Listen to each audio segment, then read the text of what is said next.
Japan के साथ match था, 5-3 हम जीते, ब्रॉन्ज मेडल का मैच था। मैं अभी चेक कर रहा था हिस्ट्री, 2011 के बाद हम पहली बार सुल्तान अजलान शाह के पोडियम में पहुँचे और हमने कोई मेडल जीता, अगर मैं गलती पर ना हूँ।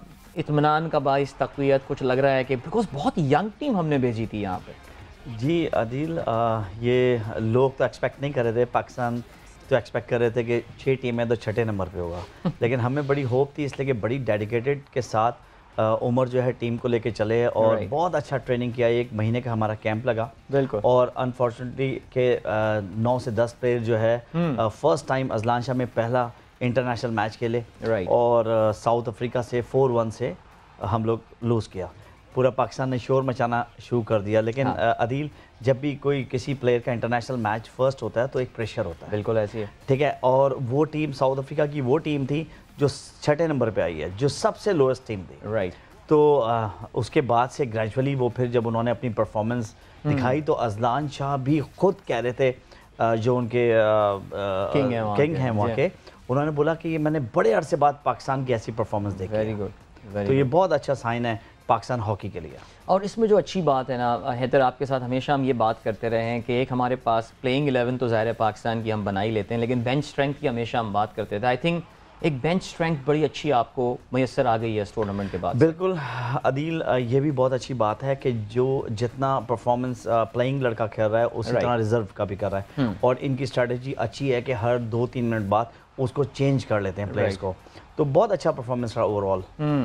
उमर, आप पे आते हैं। पहला मैच जैसे कि हैदर ने बताया साउथ अफ्रीका से आ रहे हैं और हमें भी ज़रा अफसोस हुआ इसका कि यार अगर साउथ अफ्रीका से हार गए तो फिर आगे जो है ना आगाज़ ऐसा हुआ है तो फिर इख्तिताम कैसा होगा।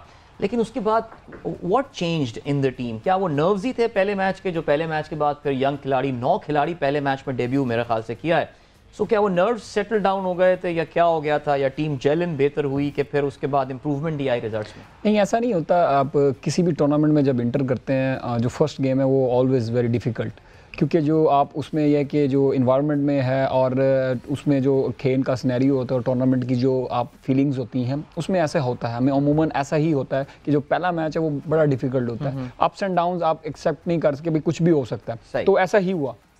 लेकिन जैसे ही ग्रेजुअली टीम ने खेलना शुरू किया तो वो ग्रूम और लड़के उसी तरह बेहतर परफॉर्मेंस करना शुरू कर दिए।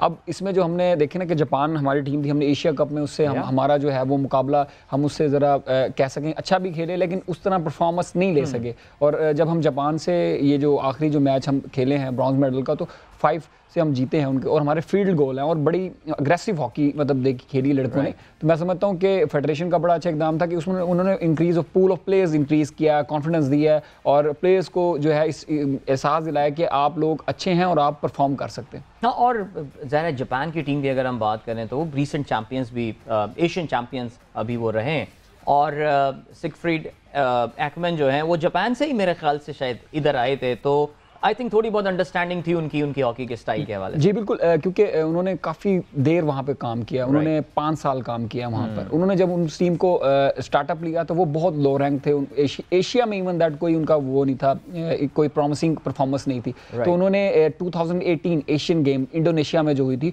वहाँ पे उन्होंने मेडल लिया, गोल्ड मेडल, और डायरेक्टली क्वालिफाई किया टोक्यो ओलंपिक्स के लिए। और उसके बाद उन्होंने राइज किया रैंकिंग में और प्लेइंग स्टाइल में। और अब जो उनकी टीम इधर आई थी वो प्रिपरेशन कर रहे थे नेशन कप के लिए, और उनकी टीम और फुल स्ट्रेंथ से, जाहिर बात है उन्होंने आना था, उसको प्रिपेयर करते हैं, चीज़ों को ट्राई आउट करने की उनकी पोजीशन नहीं, उन्होंने अपने आप को इंप्रूव करना, ऊपर की तरफ जाना। राइट।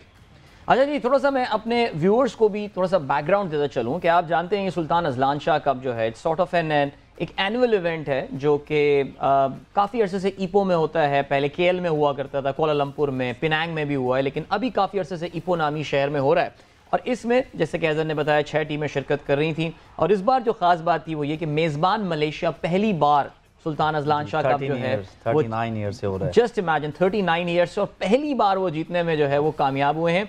फाइनल में उन्होंने साउथ कोरिया को शिकस्त दी। We know South Koreans are very athletic team. अगर हम पाकिस्तान के परफॉर्मेंस के हवाले से बात करें, of course we talk about 4-1 loss to South Africa. Umar ने बताया कि जी पहला मैच था, सेटल डाउन हो रहे थे, ज़ाहिर सिलसिला।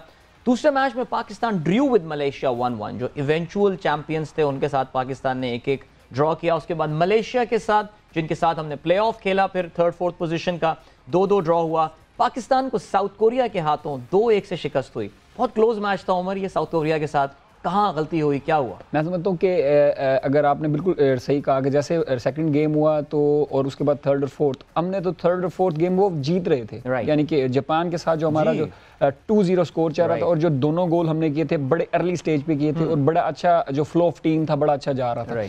अनफॉर्चुनेटली मिस्टेक्स, क्योंकि इंटरनेशनल हॉकी में विद इन सेकेंड्स में आपको गोल हो जाते हैं, जो इतनी फास्ट गेम्स में मतलब के शुमार होता है हॉकी का।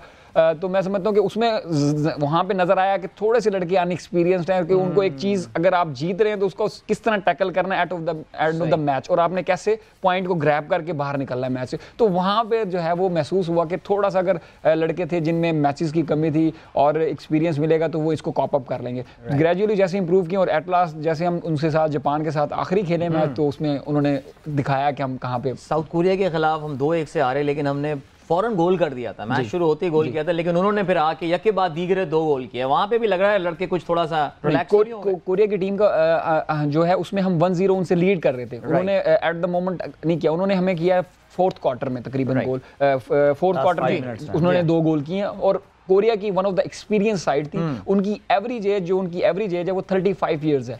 35 ईयर्स है और Korea Asian champion trophy champion, Asia cup का भी चैंपियन। बिल्कुल। तो ग्रेजुअली कोरिया इस टाइम को फाइनल भी खेला है, लेकिन उसके अंदर जो कोरिया फाइनल हारा उसमें उनकी 2 से 3 इंजरीज आ गई थी, जिसकी वजह से उनको फ्लॉ हुआ एट द एंड टूर्नामेंट में। सही। और आखिरी जो हमने ग्रुप मैच खेला वो अगेंस्ट इजिप्ट था, जिसमें हमने 1 के मुकाबले में 4 गोलों से कामयाब हासिल की, तो वो कंफर्टेबल मैच हमारा रहा, उसमें हमें कोई प्रॉब्लम नहीं है। मैं समझता हूँ कि जब भी आप किसी टीम से मैच खेलते हैं तो अगली टीम ये होता है कि सूट करती है या आपकी प्लानिंग उनके खिलाफ कैसी है। तो मैं समझता हूँ कि आहिस्ता आहिस्ता टीम इम्प्रूव हुई थी और उसने एज ए ग्रुप अच्छा परफॉर्म किया है। तो आप देखेंगे ना ग्रेजुअली जो परफॉर्मेंस थी वो बिल्ट होती गई अच्छे लेवल के ऊपर। और कुछ ये भी कहा कि एशियन टीम्स थी या जो भी था, तो जाहिर बात है अगर एशिया में खेल रहे हैं, अब एशिया कप था, वर्ल्ड कप का क्वालिफाई, तो वहाँ पे एशियन टीम ही होंगी ना।